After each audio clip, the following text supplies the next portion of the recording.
धर्माविषयी द्वैत संता ठाई नसते सत्य, ते अवघ्या धर्माप्रत समसमान मानिती. खुळे देऊळ मशिदीची तुम्ही नका वाढवू साची, ती वाढता दोघांची आहे हानी होणार. सामान देऊळ मशिदीचे एकची आहे साचे, आकाराने भिन्नत्व त्याचे मानून भांडू नये हो.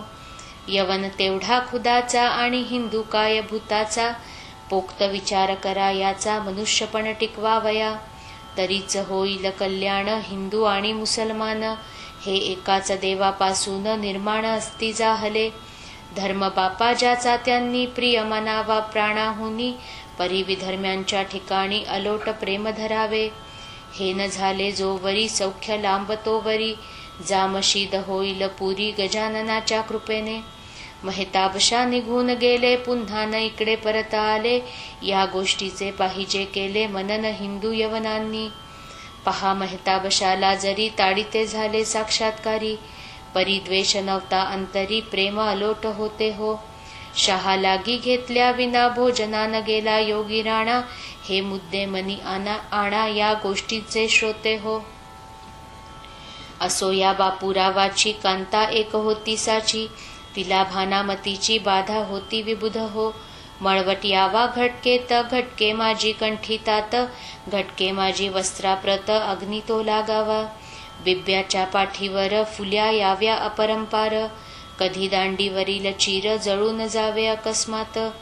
या भानामतीच्या त्रासांनी ती बापूरावाची कामिनी, क्षीण गेली होवोनी अन्न पाणी न रुचे तिला.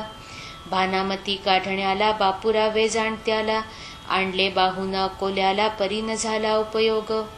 खर्चही झाला अतोनात गुण न आला यत्किंचित, अखेर त्याने जोडिले हात श्री गजानन स्वामीला. महाराज माझ्या कुटुंबाला भानामतीचा त्रास झाला, केले नाना उपायाला आता मात्र कंटाळलो. तुझी पाऊले माझ्या घरा आज लागली गुरुवरा, तेथेच का आसरा भानामतीस मिळावा. ज्या दरीत पंचानन बसला आहे येऊन, तेथेच का ओरडून दिमाख दाखवावा कोल्ह्यांनी. जेथे कस्तुरी दरवळली तेथेच का हो राहावी भली, गुरुराया ही ओंगळी घाण भानामतीची. ऐसी विनंती ऐकून गजाननांनी अवलोकन, केले निज कृपे करून बापूराव कांतेला. त्या योगे श्रोते तिची भानामती निमाली साची, नाही किंमत माकडाची सिंहाची यापुढे हो. असो एकदा फिरत फिरत महाराज आले अकोटात, नरसिंगजीला भेटण्याप्रत बंधू आपला म्हणोनी. त्याच्या मठाशेजारी एक विहीर होती खरी, जाऊन त्या विहिरीवरी बसले गजानन महाराज. पाय आत सोडिले डोकावून पाहू लागले, आतील जला लागी भले वरच्यावरी श्रोते हो. पाहून त्यांची ऐशी कृती लोक साशंक झाले चित्ती. नरसिंग महाराज विचारती, अरे हे काय करतोस. गोदा यमुना भागीरथी तुम्हासाठी येथे असती, आणखी तीर्थे आहेत किती हे पाहतो डोकावून. तुला त्यांचे घडते स्नान, मी का राहू तसाच जाण, या तीर्थांनी मला स्नान आज येऊन घालावे. त्यांनी स्नान घातल्या विना मी न येथून हले जाणा. ऐशा ऐकून भाषणा कैक म्हणाले या रीती, खरोखरी हा आहे पिसाशे गावनादी लागला कैसा, जरा थांबा येथेच बसा, काय करी हा पाहू पुढे. तो विहिरीतील जलांप्रत उकळ्या उठल्या अगणित, श्रोते एका निमिषात विहीर भरली पाण्याने. हजारी कारंजाच्या परी गजाननाच्या अंगावरी, वर्षू लागले पहावारी त्या विहिरीचे ते धवा. लोका म्हणती गजानन या रे स्नाना लागून, नाही उरले प्रयोजन विहिरी माझी उतरण्याचे. गंगा यमुना गोदावरी वरती आली आहे खरी, स्नान साधाये अवसरी या पुण्य सरितेचे.